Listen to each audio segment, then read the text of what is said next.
بسم الله الرحمن الرحيم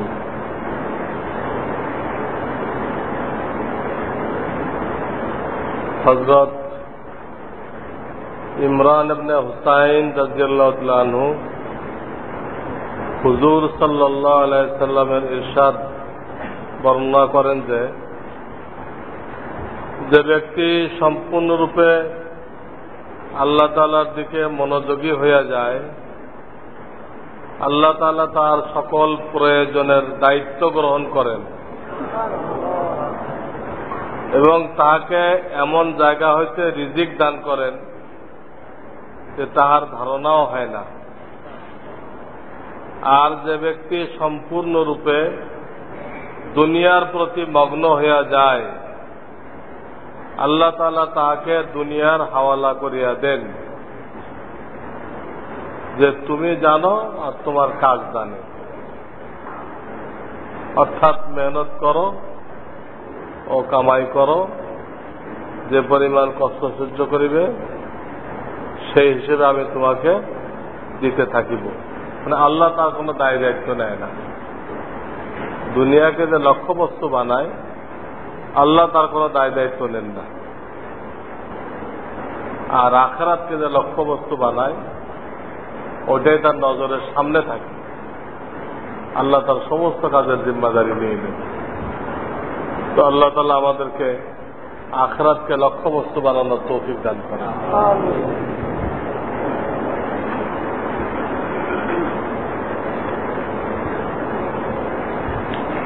হজের মধ্যে যে এহরাম পরা হয় না, এহরামের কাপড় পরে না,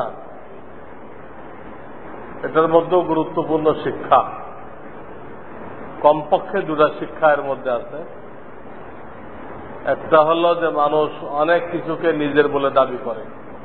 আমার এই কয়টা মার্কেট আছে, মিল ফ্যাক্টরি আছে, খুব গর্বের সাথে বলে। এহরামের কাপড় তাকে সতর্ক করে দেয় যে তোমার মালিকানা এই দুটা কাপড়, এই লয়ে তোমাকে দুনিয়াতে বিদায় হইতে হবে। আর যা আমার করতেছ সব স্বপ্ন, সব ভুয়া, কোনটাই তোমার সাথে কবরে যাবে না, অন্যদের মালিকানায় চলে যাবে। এই ধোকার মধ্যে থেকো না, আমার করো না। যেটুকু আল্লাহ রাস্তায় দান খরচ করলে ওটুক তোমার। দ্বিতীয় শিক্ষা হল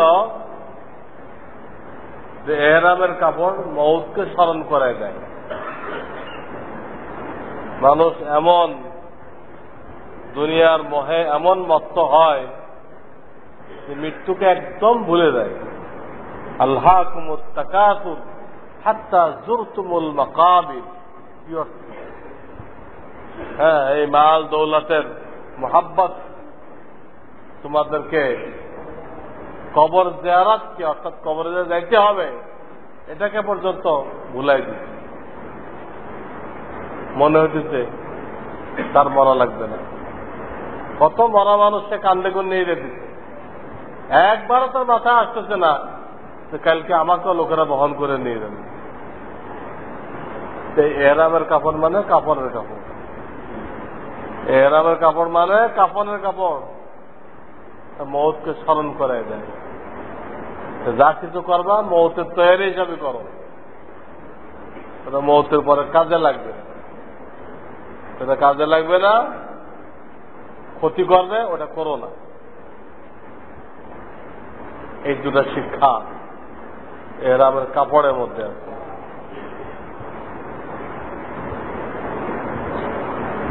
ছেলে সন্তান কত বছর পর্যন্ত মায়ের সাথে একই বিছানায় ঘুমাইতে পারে?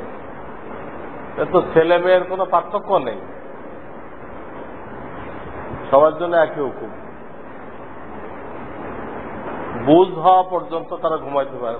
তোমার বুঝ হয়ে গেল, বুঝে তখন থেকে আলাদা করে দিতে হবে। এবং যতদিন অবুঝ থাকবে, কিছুই বুঝে না, ততদিন একসাথে তো থাকতে পারবে বাপ মায়ের সাথে, কিন্তু বাপ মাকে সতর্ক থাকতে হবে। কিছুই বোঝে না, থাকতে পারবে বাপ মার সাথে, কিন্তু বাপ মাকে সতর্ক থাকতে হবে। বোঝে না বলে তাদের সামনে এমন কোনো কাজ করবে না যেন নাকি বুঝবান ছেলে পেলের সামনে করতে পারতো না, এর সামনে সেটা করা যাবে না, কিছুই বুঝবে না, কিন্তু বড় হয়ে চরম বেহায়া হয়। প্রতিক্রিয়া আছে, পার্শ্ব প্রতিক্রিয়া, সাইড এফেক্ট, সতর্ক থাকতে হবে।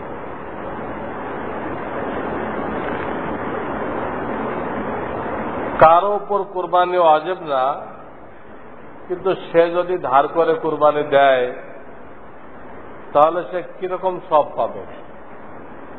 যদি ঋণ পরিশোধ করার একদিন থাকে তো সে করতে পারে, আল্লাহ তাকে প্রত্যেকটা পশমে নেকি দান করবে। যার ঋণ শোধ করার ব্যাপারে সোর্স আছে, সুরত আছে, তার জন্য করা উচিত। জজ্বার উপরে, আবেগের উপরে এটা করা যাবে না, আবেগের কোনো প্রশ্রয় নেই।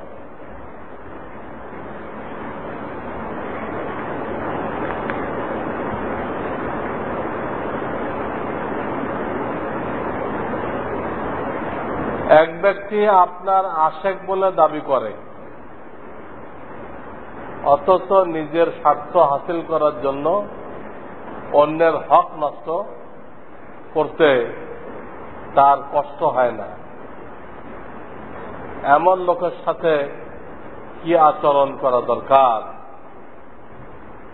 তাকে বোঝানো দরকার, কারণ সে আমার মহব্বতের দাবি করলো, আবার স্বার্থ হাসিল করতে যে আরেকজনের হক নষ্ট করলো, তো আমার সাথে কি মহব্বত হলো?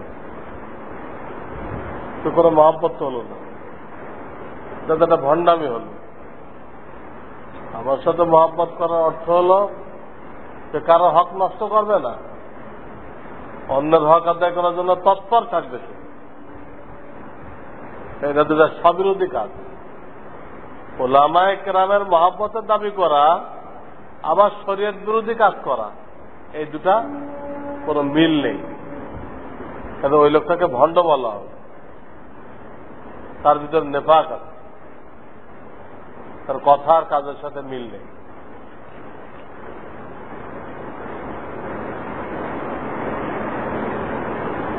আমার শায়েখ একজন হক্কানি পীরের খলিফা, শাইখুল হাদিস, মুফতি হওয়া সত্ত্বেও তবলিগের হালকার একজন পোস্ট পাওয়া জিম্মাদার সাথী আমাকে 3 চিল্লার তাশকিল করে বলে যে, নিয়ত তো করেছ, আবার বলো না যে শায়েখের সাথে 3 চিল্লা নিয়ে পরামর্শ করতে হবে। প্রশ্ন, এটা কি তার ভণ্ডামি নাকি সই কথা বলেছে? হাক্কানি পীর হলে তো ওনারা চিল্লা কথা বলবেই, তাদের সাথে পরামর্শ করতে তো অসুবিধা নেই। পরামর্শ এই জন্য করতে হয়, সবসময় সব মানুষের জন্য বের হওয়া ঠিক না, এটা বুঝতে হবে। এখানে কিন্তু ফতোয়ার ব্যাপার আছে। আপনার স্ত্রী অসুস্থ, আপনার পিতা অসুস্থ, তার দেখার কেউ নেই, আপনার অন্য ভাইয়েরা বিদেশে, এই টাইমে আপনি দেখতে চান, এটা শরীয়ত অনুমোদন করে না। তবলিগের জন্য আরো লোক আছে, আপনার পিতার দেখার জন্য তো আরো লোক নেই, আপনি আছেন। এই জন্য এখানে কিন্তু ফতোয়ার ব্যাপার আছে। একটু আগে বলা যে আবেগের দ্বারা কাজ হবে না, মাসআলা জানতে হবে। তাই যদি ওই লোক বলে থাকে যে আমার শায়েখের সাথে পরামর্শ কিসের, নিয়ত করছে আমার পরামর্শ কিসের, তো এটা ঠিক বলে না। এখানে মাসলার ব্যাপার আছে, পরামর্শ করা চাই।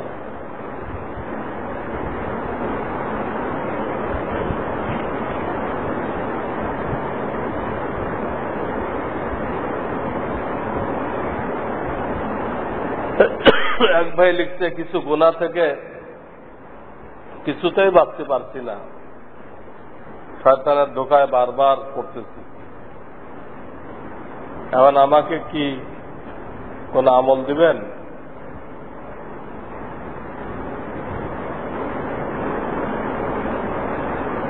এই গুনাহ থেকে বাঁচার জন্য আমার পক্ষে বিয়ে করাও সম্ভব নয়। বিয়ে না করতে পারলে তো শরীয়তে রোজাই রাখে, রোজা রাখ, কন্টিনিউয়াস রোজা রাখো,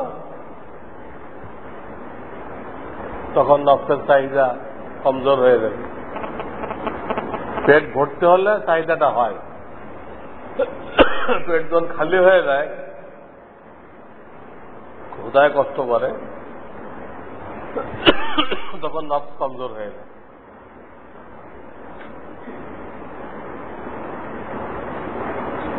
মেম্বারের উপরে কোরআন শরীফ বা হাদিস শরীফের কিতাব রাখা যায় কিনা? না, সরাসরি রাখা যায় না। এই জন্য রাখা যায় না, ওখানে পাও দিয়ে দাঁড়ানো হয়, ওখানে বসা হয়। ওখানে কোরআন কিতাব রাখতে হলে কোনো রেহালে বা কোনো অন্য কোনো কিছু দিয়ে তার উপর রাখতে হবে, সরাসরি রাখা যায় নেই।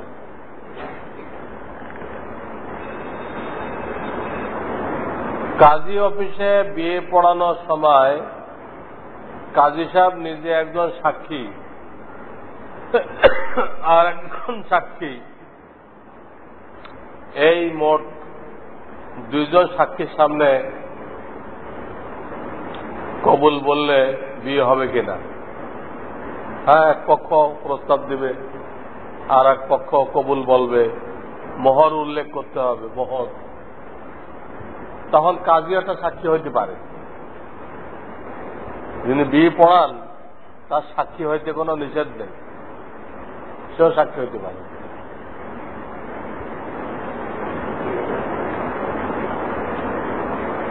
ডাইন হাতে ঘড়ি পরা কি নবীজির সুন্নত বলে দাওয়াত দিতে হবে, নাকি সকল ভালো কাজ ডাইন দিকে প্রাধান্য দেওয়ার দাওয়াত দিতে হবে? হ্যাঁ, মূল কথা তো এটা, সকল ভালো কাজ এটা ডাইন দিক দিয়ে শুরু করতে হয়। তো ঘড়ি পরা ভালো কাজ না খারাপ কাজ? ভালো কাজের সম্পর্ক ডাইন হাতের সাথে, এটা ডাইন হাতে পড়তে হবে। মৌলিক কথা তো ওইটা। ঘড়ি তো আর নবীর জামানায় ছিল না। যত ভালো কিছু আবিষ্কার হবে ডাইনের সাথে সম্পর্ক, এই মসলা। তাছাড়া বাম হাতে ঘড়ি পড়লে অনেক সময় তাকে কবজি যে ধরতে হবে, ধরতেও সমস্যা হয়, বিশেষ করে ঘড়ির সাইজ যদি একটু বড় হয়, তাহলে কবজি ধরা হবে না, ঘড়ি ধরা হবে।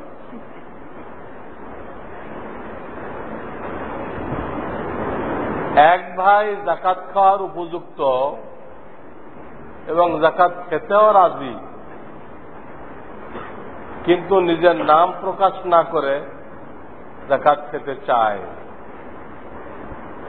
অথচ বিদেশে 5 মাস সফরে বের হওয়ার জন্য মানুষের কাছে সওয়াল করতেছেন, আবার ধারও চাইতেছেন।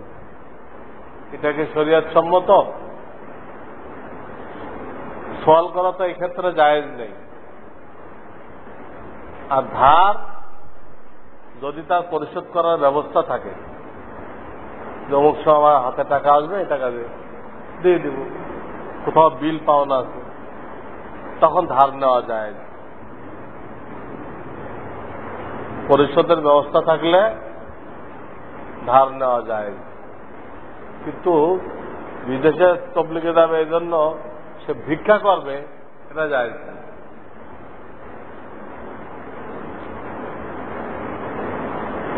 ভিক্ষুককে বিদেশে দাওয়াতে কাজ করতে বলা হয় নাই, সে তার নিজের এলাকায় করবে। তৌফিক আছে তারা যাবে। অসুস্থতার কারণে যদি কেউ 40 দিন বা তার চেয়ে বেশি লোম ইত্যাদি কর্তন করতে না পারে, এমত অবস্থায় সে মারা যায়, তাহলে তার লোম ইত্যাদি কর্তনে শরীয়তের বিধান কি? এখন আর কোনো বিধান নেই। সে যখন নাকি নিজে পরিষ্কার হায়াতে পরিষ্কার করে নাই অবাঞ্ছিত লোম, মৃত্যুর পরে আর পরিষ্কার করানোর কোনো নিয়ম নেই। তখনও সতর ফরজ, সে পরিষ্কার করবে। বিবিও পারবে না। বিবি কেন পারবে না? একজন মারা গেলে বিবাহ শেষ হয়ে যায়, বেহেশতে গেলে আল্লাহ আবার পড়াই দিবে, এই মুহূর্তে বিবাহ শেষ।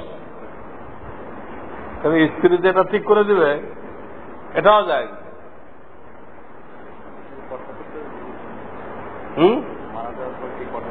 মারা যাওয়ার পরে চেহারা দেখা যায় না। স্বামী মারা গেল, স্বামীকে স্ত্রী দেখতে পারবে। স্ত্রী মারা গেল, স্বামী দেখতে পারবে। এটুকুর মধ্যে ছোঁয়া না, দেখা যায়। ডুব না হলে তো এটা নিষ্ঠুর হইত, যে এখন দেখতেও পারবে না। মানুষ প্রতি ইসলাম এত নিষ্ঠুর, কিন্তু আল্লাহ এরকম বিধান দেয় নেই। আপনি ইসলামে আপত্তি করবেন এরকম কোন সুরত আল্লাহ রাখেন নাই। কত বছরের বাচ্চাকে মসজিদে আনা যাবে এবং আনলে কোথায় রাখতে হবে? যখন তার বুঝ হবে, সে হঠাৎ কান্দে ওঠে না, পেশাব করে দেয় না, বুঝমান কান্দেও না, পেশাবও করে দিবে না, অর্থাৎ মোটামুটি 7-8 বছর এরকম হলে সাথে আনা যাবে। ওই সাথে আনা গেলে নিজের সাথে রাখাটাই ভালো, নিজের সাথে রাখাটা ভালো। শুধু বাচ্চাদের পিছনে দিবেন, একদিকে তারা গোলমাল করবে, আর একদিকে করে হারাই যাবে, আর একদিকে ছেলে ধরা নিয়ে যাবে, কত রকম সমস্যা। সেজন্য ফতোয়ায় স্বামীওয়ালা লিখছে যে দেখে সাথে রাখবে। কাজেই বড়দের মাঝখানে ছোটরা দাঁড়াইলে প্রায় মুসল্লিরা মনে করে যে নামাজ মাকরু হয়ে যায়, পরে এগুলো ধাক্কাইতে ধাক্কাইতে বের করে দেয়। অনেক ইমাম সাহেব এরকম বলে, মশলা জানে না, নামাজ মাকরু হয় না। নাবালেগরা বড়দের মাঝখানে দাঁড়াইলে নামাজ মাকরু হয় না।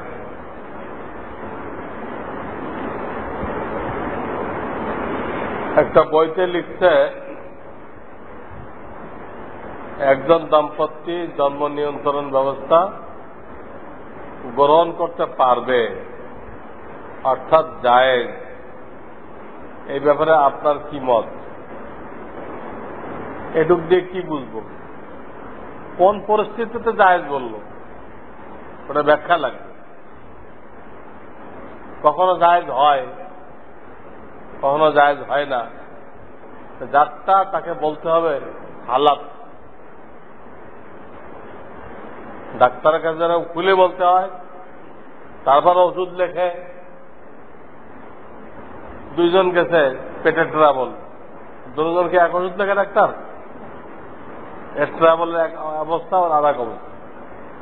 এখন শুধু পেট ট্রাবল, এর সাথে আমাশা নেই, সাধারণ আমাশাও আছে, ওষুধ পার্থক্য হয়ে যাবে না? বিশ্ববিদ্যালয়ের বেশ কিছু ছাত্র শিক্ষকের মধ্যে ইদানিং আহলে হাদিসের ভাবধারা লক্ষ্য করা যাচ্ছে। এমনকি যারা আগে তবলিগের কাজে যুক্ত, তাদের অনেকেরও এই অবস্থা। এদের জন্য কি ব্যবস্থা গ্রহণ করা যায়? আমাদের সহি মেহনত বাড়াইতে হবে। আহলে হাদিসরা তো বিভিন্ন টেলিভিশন, ইন্টারনেট, লিফলেট, কত কিছু দিয়ে তাদের বাতিল মতবাদটা প্রচার করছে, এবং তাদের স্লোগানও খুব রঙিন। হাদিস মানবো, আবু হানিফাকে রঙিন স্লোগান, হাদিস মানবো। আবু হানিফাকে কেন মানবো? কিন্তু বেকুবগুলো বুঝতেছে না যে একা হাদিস মানা যায় না। প্রত্যেক ব্যাপারে হাদিস দুই রকম। কোনটা আগে কোনটা পরে ঠিক করবেন কেমনে? কোন ব্যাপার নেই যেন দ্বিমুখী হাদিস নেই, তাহলে মানবেন কেমনে? অসম্ভব। ইমামরা এগুলো ঠিক করে দিয়ে গেছে, কোনটা কখন ছিল, কখন রহিত হয়েছে, কোনটা বহাল আছে, কোনটা টিকে আছে, ওনার দলিল আদিল্লা দিয়ে এটা ঠিক করছে। সর্বশেষটা মানতে হবে। এই সর্বশেষটা ওনারা ঠিক করে দিয়ে গেছেন। আমাদের ইমাম আবু হানিফা রহমাতুল্লাহ আলাই 10 জন সাহাবীকে পাইছেন, অন্য কোন ইমাম পায় নাই, অন্য কোন ইমাম সাহাবীদেরকে পান নাই। আমাদের ইমাম সাহেব 10 জনকে পাইছে, তাদের সাথে আলোচনা করে উনি এগুলো ঠিক করতে পারছেন। আপনি এখন 1400 বছর পরে কেমন ঠিক করবেন? এটা আগে না এটা পরে? আপনি তো তালাশ করে করে যেগুলো রহিত হয়ে গেছে, বাতিল হয়ে গেছে, ওইগুলো আমল করবে। এ হলো আহলুল হাদিস, তথাকথিত আহলুল হাদিসের হাদিস বুঝার নমুনা। যত রহিত হয়ে গেছে ওইগুলো তারা আমল করে, আর যেগুলো টিকে আছে এগুলো করে না। যে হাদিসগুলো বহাল আছে ওগুলো তারা আমল করে না, নিজেরা বুঝতে দেয়, এক্সিডেন্ট বুঝছে।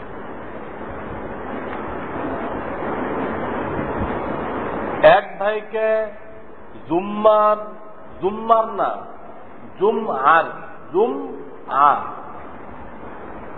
জুম্মার আজানের আগে মসজিদে আসতে দাওয়াত দিলে সে বলে আমার নিজের রান্না নিজের করতে হয়। আমি বলি যে শায়েখ বলেছেন যে এবারে নেই। আর আমার কথা শেষ হওয়ার আগেই সে বলে রাখ বেটা তো শায়েখের কথা। পুনরায় আমি বলি হাদিসে আছে, উত্তরে সে বলে ওই হাদিস আমার জন্য না। এ তো সব মন করা, ওই হাদিস তার জন্য না, কই পাইল? তুমি আগে রান্ধো, তাতে আজার আগে কি হয়ে যায়, রান্না শেষ হয়ে যায়। অথচ দেয় রান্ধো, কারণ আজানের পরে যা নিজে রাঁধতে হয় তার জন্য কি শরীয়তে অনুমতি দিতে তুই রান্না শেষ করতে তারপর আসো? তো সে যে বুঝো হাদিস আমার জন্য না, সে তো বহুত বড় ইমাম হয়ে গেল। হাদিসের ব্যাখ্যা যে কেউ দিতে পারে, নিজে ব্যাখ্যা দিল, সে তো হাদিস দেখে পড়তেও পারবে না। এই লোকটা হাদিস দেখে পড়তেও পারবে না, সে ব্যাখ্যা দিয়ে বসে আছে। এই লোকের উদাহরণ হলো যে আপনারা ডাক্তার না, হ্যাঁ, এক লোকের আলসার হয়েছে, আপনি পেট কেটে আলসার ঠিক করুন, ডাক্তার না কিন্তু এই পেট ডাক্তার বলুন। মানুষ সুস্থ হবে না কবরস্থান আবাদ হবে? কবরস্থান আবাদ করা হবে না, খুব কবরের সংখ্যা বাড়বে। মাওলানা তাকি উসমানী এক এলাকায় গেছিলেন ওয়াজ করতে, এটা হল সারহাদ,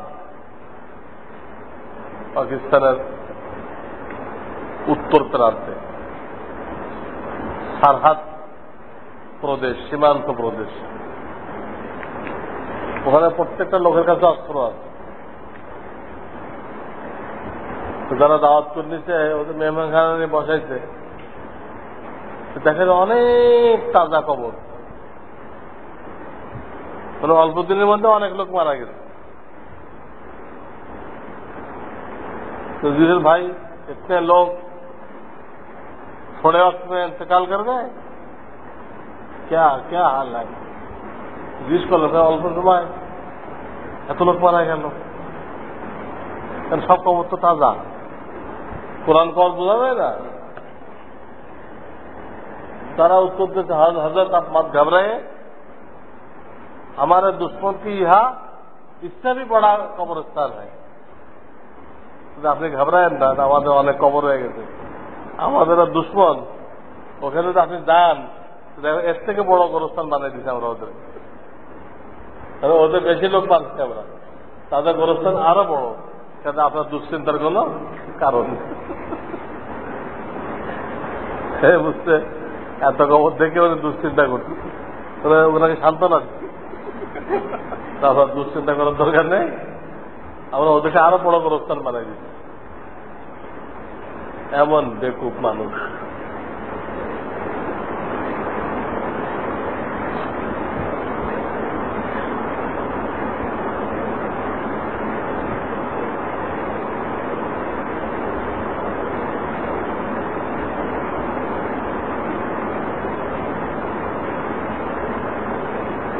এক লোক মওলানা লাইনের কিতাব মোতালা করে ছেলে পেলে মাদ্রাসা পড়াইছে, জানতে চাইছে ওনার সাথে পরামর্শ করার পাশাপাশি কোন শায়েকের কাছে যাব নফসের ইসলার জন্য। মোতালা করছে, উনি ফতোয়া দিতে পারবে না, এমনকি মওলানা পাস করছে সেও ফতোয়া দিতে পারবে না। ফতোয়া দিতে গেলে থেকে আরো 2 বছর পড়াশোনা করতে হবে, ফতোয়ার নিয়ম কারণ জানতে হবে, আর ওখানে যে কাউকে ভর্তি করা হয় না। ফতোয়ার কিতাব দুনিয়াতে যত কিতাব আছে এর মধ্যে সবচেয়ে কঠিন হল ফতোয়ার কিতাব, কঠিন এবং সূক্ষ্ম, এজন্য যে কেউ এখানে ঢুকতে পারে না। অনেক মজবুত আলেম যারা তারা ঢুকতে পারে, ওনার সাথে পরামর্শ করবেন, ভুল পরামর্শ দিবেন, পড়া হয়ে গেছে। তো আমি বয়ানেও বলছি, আবারও বলতেছি যে পরশু রবিবার রাত্রে আমার হজের সফর, তো আমি আপনাদের কাছে দোয়া চাইতেছি আল্লাহ তাআলা সহি সালামতে সঠিকভাবে হজ উমরার কাজ করার তৌফিক দান করেন। আমি ইনশাআল্লাহ আপনাদের জন্য দোয়া খায়ের করব এবং আপনাদের কাছে আমি দোয়া চাই, আপনারা আমার জন্য দোয়া করবেন। আবার আশা করি সামনের মাসের 16 তারিখ আমি দেশে ফিরব ইনশাআল্লাহ। সুবহানাল্লাহ ওয়া বিহামদিহি সুবহানাল্লাহিল আযীম। اللهم صل على محمد النبي وعلى آله وسلم تسليما. ربنا لا تزغ قلوبنا بعد إذ هديتنا وهب لنا من لدنك رحمة إنك أنت الوهاب. رب ارحمهما كما ربياني صغيرا. اللهم إنا نسألك رضاك وجنتك ونعوذ بك من غضبك ومن النار. اللهم إنا نعوذ بك من أن تسد عنا وجهك يوم القيامة. ربنا وآتنا ما وعدتنا على رسلك ولا تخزنا يوم القيامة ولا تخزنا يوم القيامة ولا تخزنا يوم القيامة إنك لا تخلف الميعاد. ربنا تقبل منا إنك أنت السميع العليم وتب علينا إنك أنت التواب الرحيم.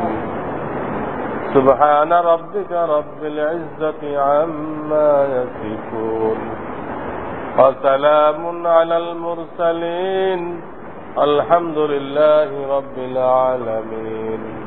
آمين.